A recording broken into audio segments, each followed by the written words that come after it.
Welcome home to USA Global TV and Radio, a place where dreams take flight, with authentic storytelling, diverse perspectives and meaningful conversations, where global stories unite and bridges are built beyond all borders. Discover world-class education, entertainment, hope and inspiration. Together, we're building bridges worldwide. Subscribe to our channel, USA Global TV. Download our app, USA Global TV. Be our guest or join our team. Visit usaglobaltv.com. Thanks to our founder and executive producer, Dr. Jacqueline Kerbeck. Music score by Yeffy Tang from Cloud Road Music. Voiceover artist Mike Porter. Creative direction by Paul Garcia. USA Global TV and Radio, your home for global connection. All rights reserved. This video and its contents are the exclusive property of USA Global TV and Radio. Unauthorized use, duplication or redistribution in any form is strictly prohibited. Welcome to my new show called Beyond Survival on the USA Global TV and Radio Network. For those that don't know me, I already have a show called This is Phlox that is dedicated to raising awareness for fluoroquinolone toxicity. In 2021, I took 3 pills of an antibiotic called ciprofloxacin, and within 5 months lost over half of my body weight and entered into hospice at 60 pounds. By some miracle, I survived, and I'm here to tell my story. And even though I am on palliative care, I still need 24/7 care, and I'm doing this show from my hospital bed. I'm doing more than just surviving. People ask me all the time, how did I survive? How did I stay mentally strong? And that's what prompted me to do this show. We have all been through traumatic experiences, and each and every one of us has a story to tell. And I truly believe we can learn from each other. We can learn from listening to each other's stories. This show is not focused on fluoroquinolone toxicity like This is Phlox. Rather, each guest on this show will talk about a situation they had to overcome. How did they get through it? How did they keep their spirit intact? What gave them hope? And what lessons do they have to share with the rest of the world? Each episode will come together as a compilation of lessons, and that in turn will give everyone watching this show the greatest lesson in life: how to do more than just survive. My special and first guests of the series are Michelle and TC Cunha. They have known each other since they were 10 years old, became high school sweethearts at 16, and have been together for the last 29 years. When they started dating, TC already had a daughter at the age of 15, and at 19, TC and Michelle had their own son, leaving them with 2 children under the age of 4. As you can imagine, this catapulted them into adulthood, and they did what they were taught to do: work hard, build a home, and do all the right things. But as luck would have it, a series of events happened that caused Michelle and TC to raise their grandson as his grandson lost both of his parents, one of which is their daughter, Ashley. Today, Michelle is a 3-time business owner running a catering company, a travel agency, and she's an ordained minister. TC has been a salesman at the same company for over 20 years, and today they're going to share their story of love, loss, and resiliency. So with that, I'll welcome TC and Michelle to the show. Hi. Hi. Nice to have you. You too. Thank you, first off, Talia, for even asking us to be on, and obviously Dr. Jacqueline and the whole network for having us. We're honored to be here, especially for your first episode. I know. I know. So, to kick off the show, can you tell us what it was like when you two got together? And TC already had a daughter at 15 years old. So I want to say before you answer, some people are going to be like, oh, when they hear that. But where we grew up, we all grew up in the same city. It's not that this was common, but it was not uncommon. It wasn't uncommon to see a pregnant girl walking through the halls at school. So I know some of you would be like, but that's just how we grew up. So what was that like? 15 years old, and TC has a daughter. Yeah. Yeah.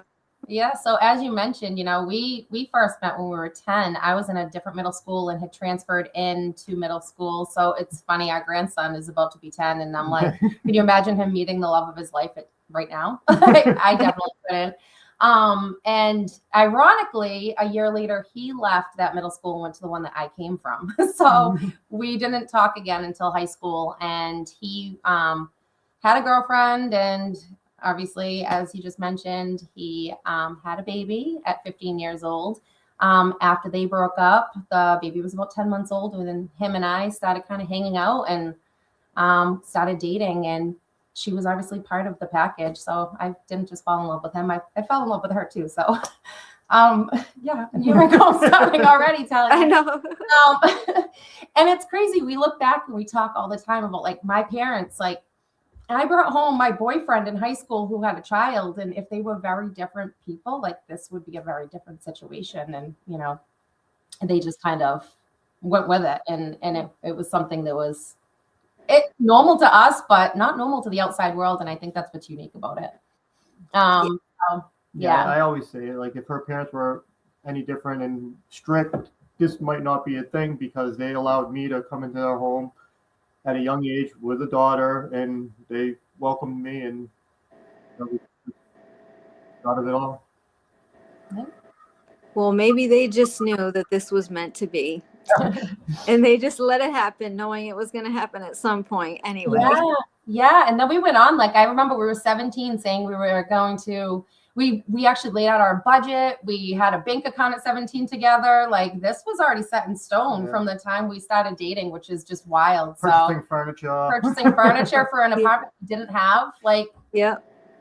Absolutely wild. Like, if we look back at it. And then we had our son when we were 19, like you mentioned. And now here we are, 19 years old, 2 kids under the age of 4. And we didn't want to be, I guess what people would say is the teenage parent statistics. And we didn't hang out with friends. We didn't do much of anything. It was all about the kids and what you would think the traditional like story would be. We bought our house in our 20s. We got married. We did the Disney trips and the family holidays at our house, and everything that I thought, is obviously, like you said, the right way, and how people would think you should go about things, and not falling into that hole of teenage parents. So we always thought, we went along the right path. And looking at this now as we're adults, it's like you were children raising children, right? You hadn't fully grown yet. So if I saw a 16 or 17-year-old girl right now who's like, yeah, my boyfriend has a baby, I'd be like, girl, what are you doing? Exactly. Like, I could never say that. I'd say, it's your path. You never know what's going to happen. And now doing it in our when we started in our 30s, you look at it completely differently. Yeah, because we restarted in our 30s with our grandson. Yeah. So, leads me to the next question, which we'll get into it, because this all did happen at such a young age. So I know, why don't we just say this? Can you please share whatever you are comfortable sharing about story of Ashley, which is TC's daughter at 15? This is who we're talking about, and became the both of your daughter, obviously, but can you please share with us what happened? Well, we got custody of her when we were 20. She was only 5 years old. So he was a 20-year-old guy getting custody of his daughter through the courts. So I think that was a huge deal. And then her mother pretty much was out of the picture after that. So pretty much doing it on our own with no help from her biological mother. And there was a lot of traumatic stuff that happened during the time her mother did have custody of her biological mother. And then after we got custody, we try to set the right path in motion with the family time and vacations and doing all the, like I said, the quote unquote normal stuff that normal families would do. Yeah, and we were the house where everybody kind of hung out, and all the kids were here, and everything seemed really, really good until probably middle of high school time. Yeah, with her for the most part. It was starting to get around the wrong crowds, and she was the life of the party, always wanted to be involved. She was social. Yep, she definitely loved the socialite, and if she wasn't involved, she had the FOMO, and there was always something. Yeah, so yeah, it just Yeah, we obviously think that kind of led her down that path where, you know, they were experimenting with things. She was very stubborn, didn't want to listen to us in high school, that was for sure.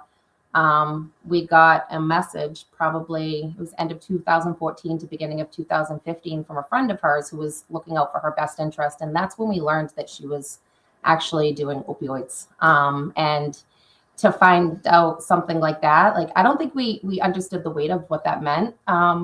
Yeah, it was tough because you don't know the actual depth of it, I guess. In a better You do term. now, yeah, we You do know now. after the fact, but at first it's like, all right, maybe they're just experimenting, and you know, you try to give her the good advice, and they don't do these things, and it just spiraled pretty much from there. And then she ended up meeting our grandson's father, and he kind of had her on a leash. She ended up getting pregnant, and we thought that possibly was going to turn something around, and she'd say that there was something more to, you know, life at that point. But unfortunately, in 2018, just, you know, some people go through this for years and years and years, and within 3 years, she lost that battle to addiction, and we lost her in October of 2018 when her son was only 2 years old. Can you tell us what happened to the baby's father as well? Because viewers are probably wondering why so what happened? Yeah, so shortly before Dom was born, he was actually a victim of gun violence, got himself into a situation, and he was murdered, pretty much, in better terms. He was shot with gun violence, and he just didn't make it out of that situation. And that was 2 months before Dom was born. So he was murdered. Yep. And 2 months before Ashley was about to give birth, I'm sure that was so traumatic for her, for you guys too, and never got to meet his son, which is sad. And then over the next 3 years, you had your struggles with Ashley and her addiction. You know, I think a lot of us think if something bigger comes into your life that will take over and the addiction will kind of fade away. But in some cases, obviously, as you saw, that didn't happen. Yeah. She was in treatment off and on. Like, yeah, he so spent a lot of time. I spent a lot of time trying to find the right answers and trying to do the right things and try to find the happy medium of, you know, giving distance, but doing enough to try to make sure she is working on getting on the right path. So there was plenty of times I had to have her sectioned. She went to Lowell or to a girls program that she was there for a while, and but at the end of the day, it just none of it was successful. And understandable. It's just thinking as a person that has addiction, you get so deep into that hole, and you don't see a light to get out of that tunnel, and it was a tough situation. And like I said, there's so many things that I tried to do, and hopefully I was doing the right things. And you never know. Everybody's personality is different when you're dealing with addiction, and how to help them. And I wanted her to try to figure out, she has so much life to live. She has a son to worry about. We just kind of lost that battle with her. And yeah, it was tough. It was tough. There was a lot of sleepless nights looking at my phone, watching the text, hoping to hear from her.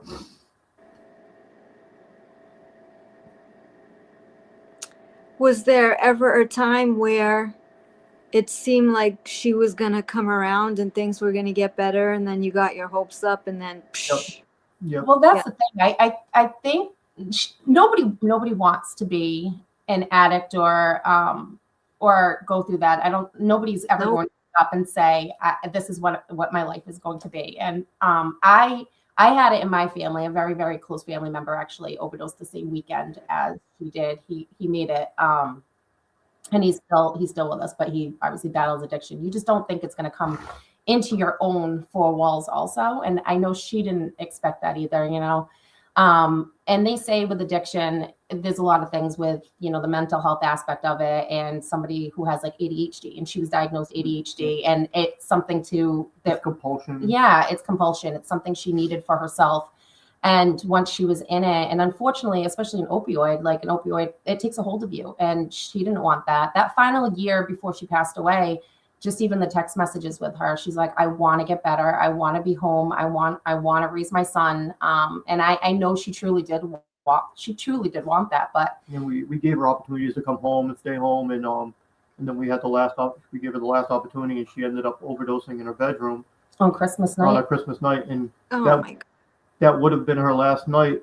But the guy she was talking to ended up calling me at like 2:00 in the morning, asking me to go check on her. And sure enough, we walked into her room, and she was pretty much laying.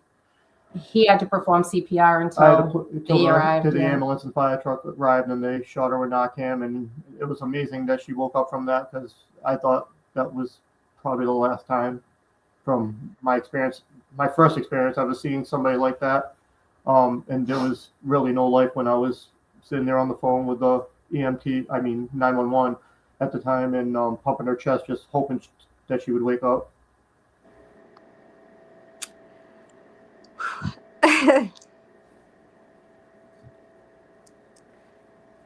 That was the hardest thing, because that's when we had to make the decision that she couldn't come back home, because we had Dom in the house, and we didn't want to risk her having that stuff in the house and something happening to him. Like, he had to become top priority. So he had her. That's when he had her sectioned the last time, and she was gone for like 7 months and was clean. And she ended up getting arrested out in New Hampshire in a sober house. And she was actually had nowhere to go in New Hampshire, and I didn't want her homeless out in a strange place. So I made the decision to go pick her up, bail her out of jail, and bring her back to Taunton. But she was staying with my mother, just till we could figure out the next steps. And we actually were waiting for a bed at Stepping Stone. And unfortunately, 3 days later, she passed away. My mother had called me and said that Ashley had locked herself in the bedroom. And I'm like, well, that's not abnormal. And so gave it a little bit of time. My mother had called me the next day, said she's still in there and she's locked in there. And I knew there was only two things that could have happened. She locked that door and walked out of that apartment to make it seem like she was in there. Well, she was no longer with us, and unfortunately, she was no longer with us. I remember when this happened, and I kept thinking, oh my God, how are these two going to get past this? They've been struggling for so long with this, and obviously there was no shortage of love for your daughter. That was very obvious. So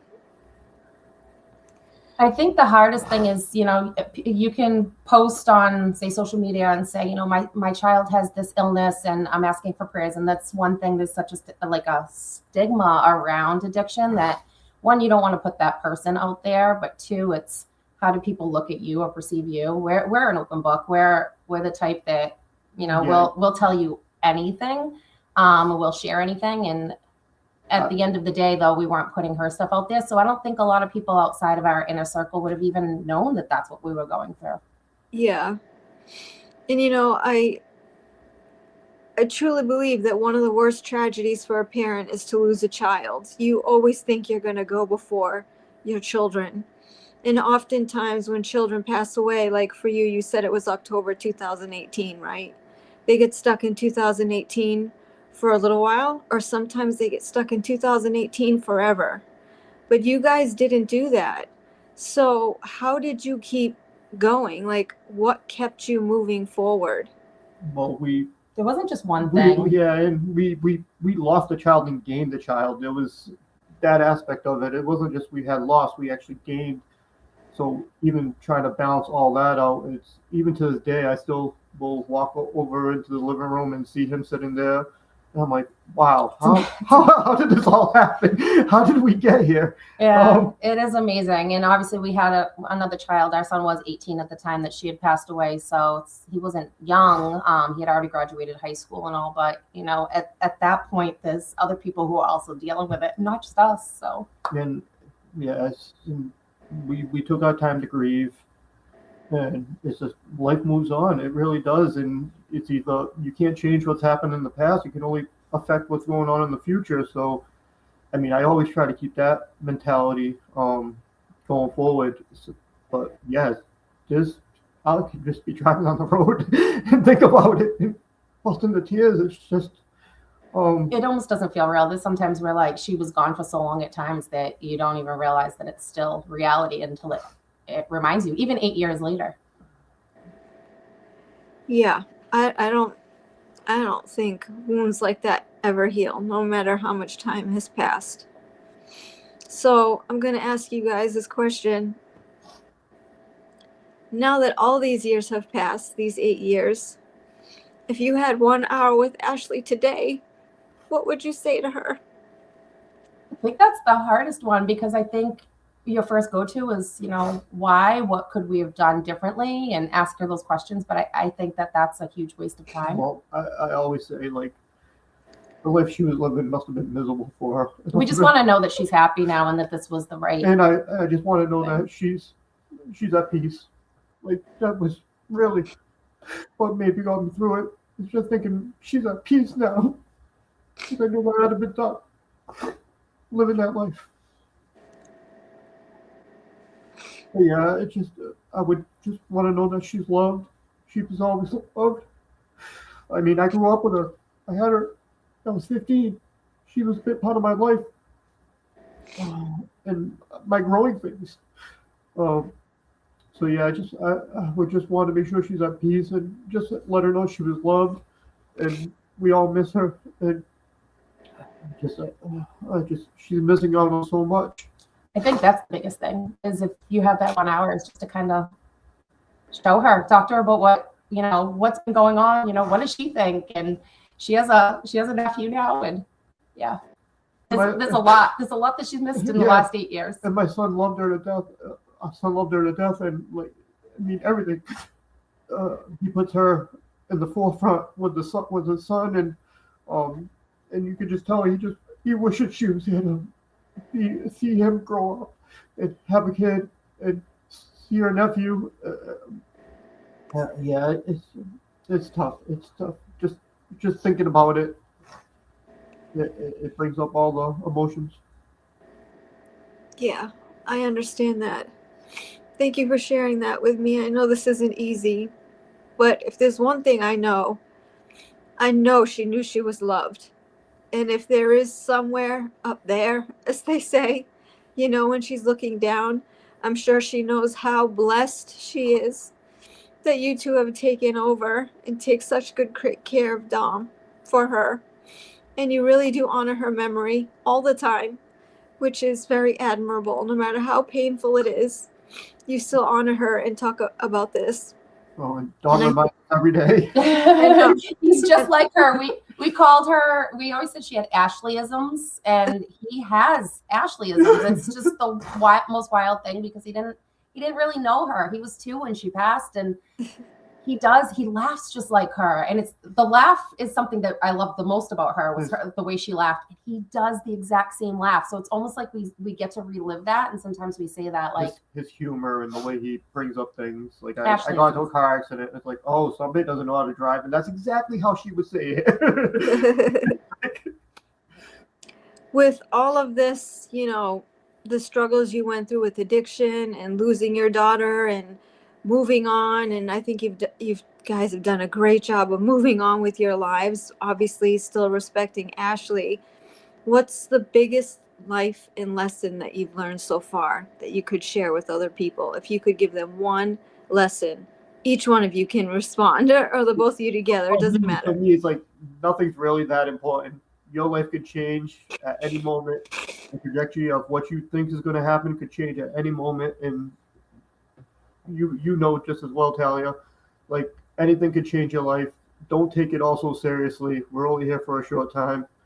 Yeah, it's just I try not to worry about all the materialistic things, and I just want to enjoy life with my family, live peaceful. And at the end, you watch these interviews with older people, and they kind of say the same thing. Like all those little minute things, they're really not important. They don't matter when you get to the end. Once you get to the end, you wish you had more time. Yep. Trust me, I get that one for sure. My big thing is also, I think people don't realize, again, there is the stigma in our situation, which is, not unique. I had posted, and it's funny, Talia, when you had asked me to do this, I was like, what's our story really matter? And I know I've said that to you. And then 2 weeks later, one of my Facebook memories popped up, and I had shared 10 months before she passed that 136 families had lost a loved one to an overdose every single day in the year prior. That has doubled now. And I think that's the biggest thing, is to know that there is almost 300 families losing their loved one to an overdose every single day. So like those numbers are astounding. And it's just as big as any other type of, disease or things that are taking our loved ones. And the numbers are huge. There's more people than you know that are going through this. And I will post the littlest snippet about her, and people will reach out to me. And I have moms that reach out and say that they're currently going through it and they don't know where to turn. They can't talk to anybody about it because they're afraid to. They're afraid of how they'll be looked at. I remember seeing on social media people before Ashley passed saying very derogatory things about people with addiction, and me sitting there wanting to scream through the computer and be like, you have no idea. These aren't just an addict. This is Ashley. This is this person. They have names. They're people. They're our children. They're our siblings. And it was tough because when she passed and we posted how she passed, we actually got posts from some of those same people saying, wow, like these are great parents. You would never have expected this. And I'm like, maybe that puts it into perspective for some people. So I feel for the people. Yeah, I feel for the people who are currently going through it, who feel like they have this cloud over them, because we were there. We were in that cloud, and we know what that felt like. And it is freeing to not have that cloud over us, and to be able to talk about it and let people know that, if you do ever want to reach out, I'm completely here. I've found tons of resources on top of that for people who are going through it. Resources I didn't even know about when we were going through it. Yeah, and the guilt never leaves, because you always feel like you could have done something more. So it's just you're going to live with it for the rest of your life. The guilt's always going to be there for me, to know that if maybe I did something wrong, or should have did something differently, or could have done more. But the past is the past. I can't change it. I can only move forward and help Dom become a good young man.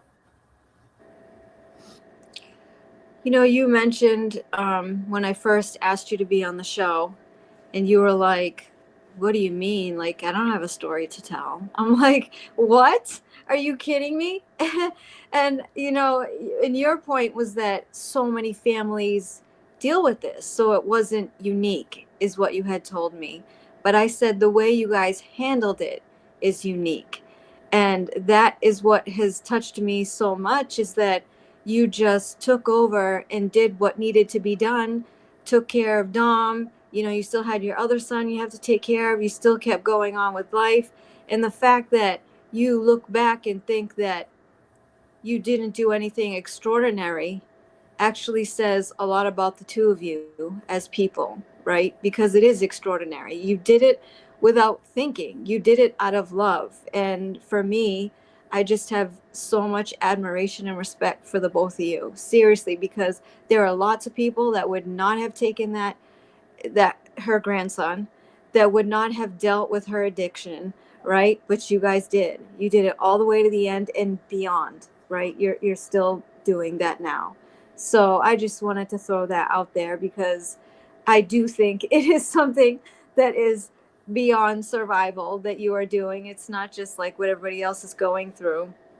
And the other thing I wanted to ask you, when you were saying people were reaching out to you and stuff like that, what advice could you give to the viewers or share who are going through something as similar as you. Like right now, they were going through this with their son, their daughter, their mother, their father, whoever.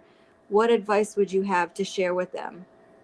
Find community. You feel so alone because none of your friends or most of your family, they don't know what this feels like. A lot of people know what it feels like to have like a sick family member or something like that. This feels hard because you feel like you're also in a role where you need to manage it somehow, whether it's by tough love or by, doing as much as you can. And there's huge communities out there. So we joined Facebook groups for a million different things, but there are huge communities of people who have been through this and people who are going through this who can be an ear for you. And you don't have to talk to the people around you because they're not going to understand, but there's enough of us that do completely understand what you're going through. And I think there's more resources now than there was 8 years ago when we lost Ashley. Yeah. So there's definitely a lot more resources now. Yeah. So bringing more light to it. Yeah, my biggest thing is just find your community, find your people, find people who understand what you're going through, because that's critical. It's critical to know that other people. And I think, when we, just because we're open books, I think it's easier if you spark up a conversation with somebody and you find out, and then you might find a resource that you wouldn't expect.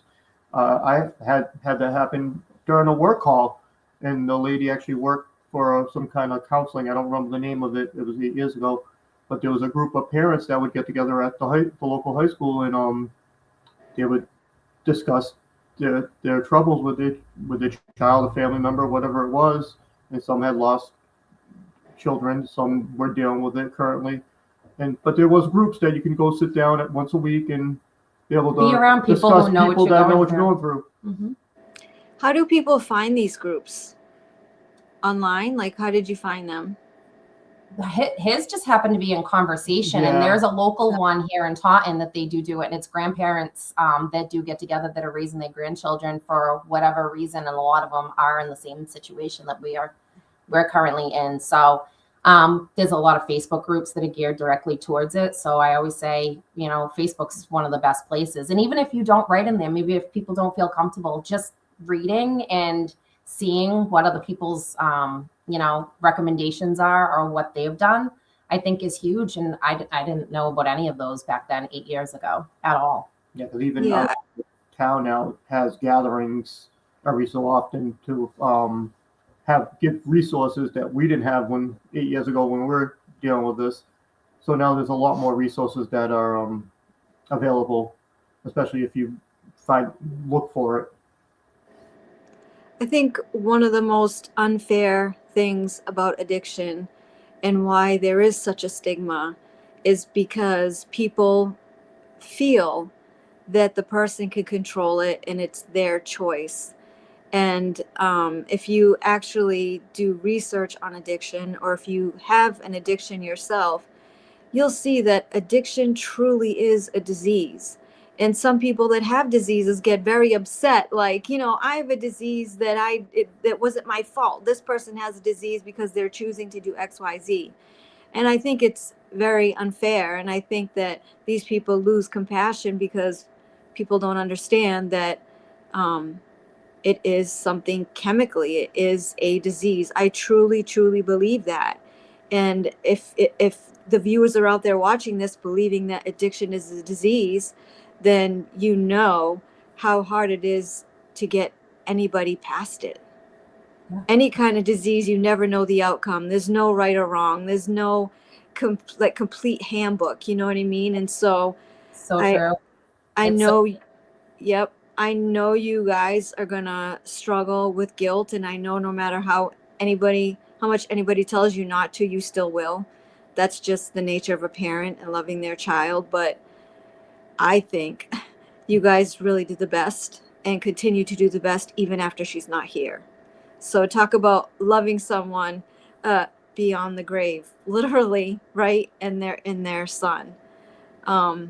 She had some great people that loved her. She had some friends who were on a really good path who would reach out to us, and they still do to this day, but they wanted the best for her. They tried to help. She has cousins who she was very close to. She just didn't know how to hold on to that love and receive it the right way. And she kind of pushed the Push people people away away, who yeah. really wanted to help her. And like I said, like I still connect with some of those friends, and it's, you know, seeing them. And she had friends who were also in the same path of addiction, and I'm proud to say that they're in recovery and they're doing well. And I'm so happy for them, because they could have, the same thing could have happened. And some of them have.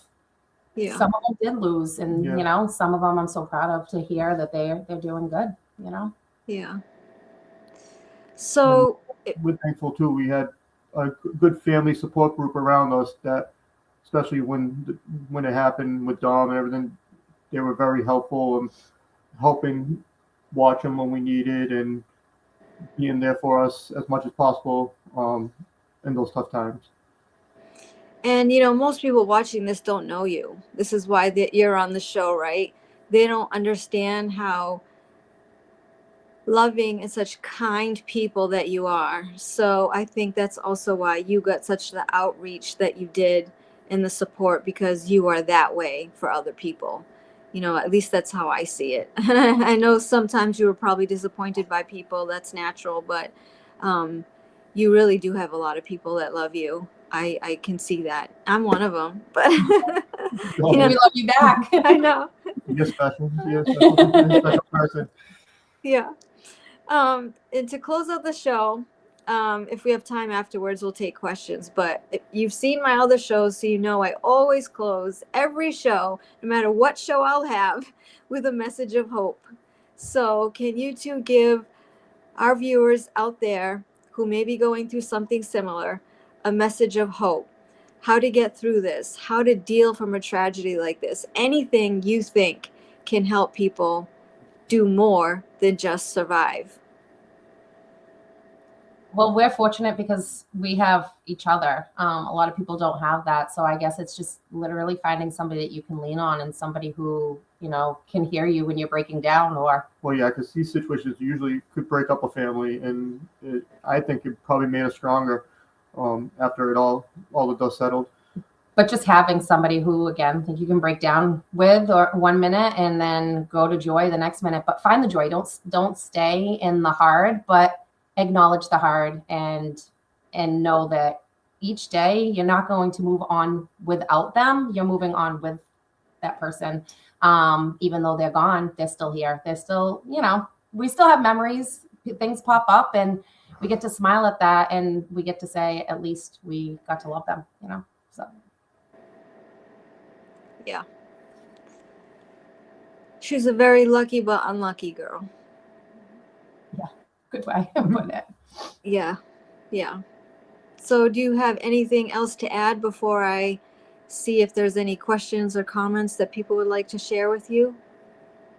Nothing No, besides just thank thank you you, so yeah. much for having us, and everybody for tuning Listening, in and yeah. watching and listening. Again, like, I know there's a lot of people who are currently going through or have been through it. Looking at the statistics to know millions of people have already gone through this is huge, because that's 80,000 people a year, that families a year that are losing a loved one. So Yeah. And when we found out that when she did pass, it was straight fentanyl. It wasn't. There was nothing else in her system. It was just pure. it's scary. So at this scary, point, yeah. it's just making sure that, you know, we're all being aware, and we're all teaching our children, you know, the dangers of all of this stuff. And you can only do so much, but give them the tools, and that's all you can do. Yeah, you know the theory behind, like, the point behind this show is that when something happens to you, you can just literally be breathing, just surviving. For a long time, that's all I was doing, is just surviving. But there comes a point where you want to do more. And I think that's what, you know, we're trying to get through to the viewers today. How do we get beyond survival? How do we keep going and honoring people's memories, or whatever the situation is? So I thank you both so much for being my very first guest on my new show. And Dr. Jacqueline, if there's any questions or comments, okay, first one. Yeah. As communities, we need to stop the stigmatism of mental health, addiction, and suicide. Yep. Absolutely agree. I don't know how we get there, but I definitely agree. It's here.